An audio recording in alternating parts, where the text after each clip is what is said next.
While in Australia, it is not common to have. So when you're in Indonesia, especially Australian, please do not, how did I get fined in the first place? This wine here is priced, while in Australia, it's only. Hi everyone, welcome back to my channel. My name is Putri. In today's video, I'm going to share my experiences while living in Australia. As you guys know, that Australia and Indonesia are very close. Even though we are neighbor, we have many things that are very different. If this is your first time coming to Australia, I guarantee you will definitely experience these things that I'm about to talk. So keep watching until the end and let's get into it. So the culture shock number one is no free Wi-Fi. Yes, maybe there is, but it's not a lot.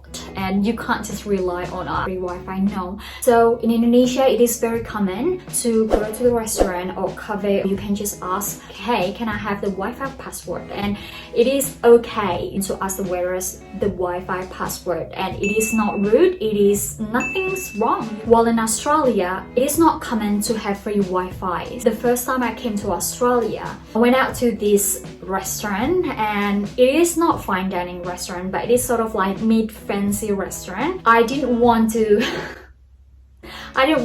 use up my data, so basically I asked the Wi-Fi password and she was like, oh sorry, we don't have Wi-Fi in here. If you go to Melbourne CBD, you will find free Wi-Fi. I think it's like Melbourne City free Wi-Fi or something like that, the name. But it is only lasts for about 1 hour. There are free Wi-Fi provided across Australia like in Melbourne, but most of the time it's an open public Wi-Fi which people can just join in without asking the Wi-Fi password, such as Telstra if you are with them, Starbucks, McDonald's, etc. What I meant by this video is that in Indonesia it is very common, and feel free to ask the waiters the Wi-Fi password in case it's not an open network compared when I'm in Australia. So the culture shocks number two is pedestrian crossing. If you are driving in Australia and you see the pedestrian crossing, or in Indonesia we call it zebra cross, you must slow down and you have to see around in case someone is about to cross. Because if there is someone who is about to cross, you must stop and you must wait until the person finish crossing, then you can go. In Indonesia, it means nothing or works as a decoration because people won't stop. So when you're in Indonesia, especially Australian, if you're visiting Indonesia, please do not assume that this pedestrian crossing is as effective as when you are in Australia, because when it's in Indonesia, it means nothing. You just have to wait until the red light is stopped and your green light is on. Alright, the number three culture shocks is the drinking culture. Alright, when I'm talking about this, I don't want this to be related to the religion stuff and something like that. That you can keep it to yourself, okay? What I'm going to say is that in Indonesia, drinking alcohol in some way could be considered as a luxury thing. People will have it at a club or fancy restaurants or even like a rich person birthday party. I still remember this one friend of mine, he said, oh my god, I went to this girl birthday party and you know what? Her friends bought her wine as a present. Isn't it crazy? You know, by the look of his face, he was actually admiring it in a fancy way. Oh, she got wine as a birthday present. I mean, I understand this because alcohol price in Indonesia is ridiculous. I'll show you this one right here. This wine here is priced 170 Australian dollar in Indonesia. While in Australia, it's only less than 60 bucks. How does it sound? You tell me. Here, they even have less than 5 bucks wine and as low as 3 bucks. Does that even make sense? So in Australia, alcohol is just part of the culture, so nothing luxury about it, no fancy at all. You can have it at every party, any type of party, like any. The next one is driving rules. In this part of video, I'm going to divide in 3 subs.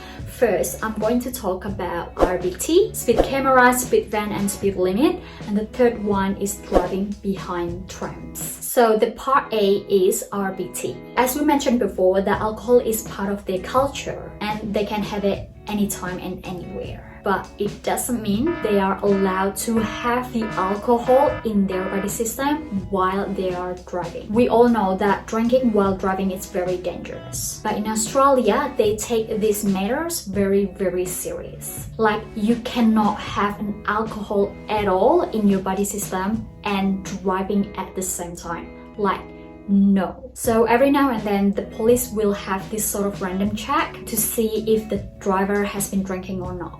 And it could be anytime, Friday night, Monday morning, Tuesday afternoon, or Wednesday evening. It could be any time. It is very, very, very random. This is called RBT, Random Breath Test. So basically, they will ask the driver to breathe into something like breathalyzer, and it will show you the level of alcohol in your body system, whether you have it or not. Hi guys, so I was supposed to tell you a story when I went to a party where my friend and her husband did not bring their car because they already knew that they will drink at the party.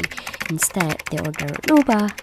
Most of the time, they either the husband who drinks the alcohol so that the wife can drive back home, or the other way around. When they both have alcohol after the party, they can just like order an Uber and just go with the Uber without, worried about driving with the alcohol in their body. The part B is speed camera, speed limit, and speed vents. Alright, this sounds funny, but I have never seen speed limit in Indonesia.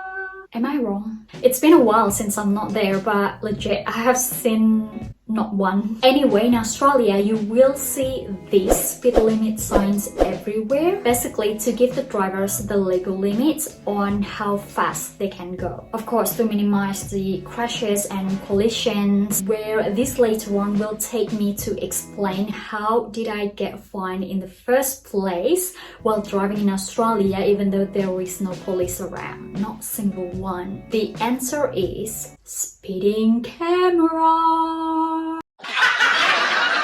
I got fined not from the speeding, but I failed to obey the traffic lights. So I ran over the red light. After 2 seconds, it went off. And voila! A month later, I got a beautiful letter from the government. I got fined 403 Australian dollar in 2018, and it sucks. I was still new in town and still had this sort of Indonesian traffic light culture where I would accelerate when the light turns yellow instead of slowing down. So I got caught by the speeding camera, and a month later, as I mentioned before, I got this letter from the government saying infringement notice.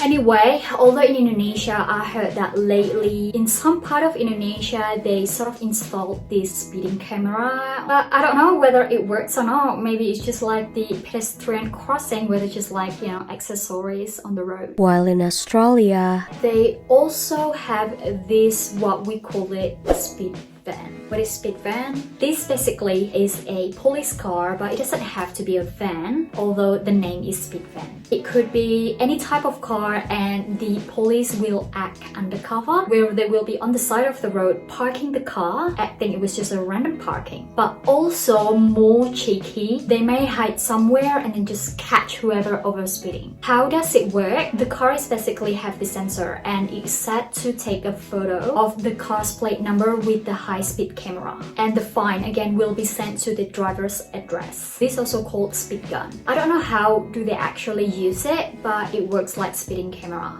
And this definitely can't be applied in Indonesian driving system because people can actually fake their ID and their address. So actually there is no point yet to do that at the moment, because I think it's just going to mess things around, because you can't apply this driving system if you're not fixing the basic driving rules first. Does that make sense? i.e.